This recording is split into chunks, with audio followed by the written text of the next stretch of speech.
Hello everyone, তো বেরিয়ে গেছি আজ পিসি বাড়িতে যাওয়ার জন্য। আর এখান থেকে মিষ্টিও নিয়ে নিলাম। তারপরে পৌঁছে গেছিলাম পিসি বাড়ি। আর এখানে তো আমার কুটিমাকে স্নান করাবে বৌদি, তাই মা ধরেছিল। দেখো কত সুন্দর লাগছে, জলটা যখন দিচ্ছে ও খুব মজা করে স্নান করছে। রান্নাঘরে গিয়ে দেখি পিসি আজকে লাল লাল একদম মাংস কষাচ্ছে। তো পিসির মাংস কষানো দেখে চলে গেছিলাম আবার ওই ঘরে। আজ তোমাদের সাথে মেনুটা শেয়ার করে নিই। প্রথমে ছিল পটল ভাজা, একটু পনির ছিল, আর ছিল ডাল, সঙ্গে ছিল চিকেন কষা, আর ছিল একটু রাইস। তারপরে খেতে বসে গেছিলাম। এখানে ঠাম্মা খাচ্ছে আর ভাই, তারপরে আমিও বসে গেছি।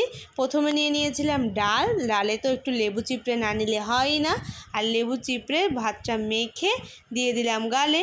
খেতে কিন্তু দারুণ হয়েছিল সব কিছু।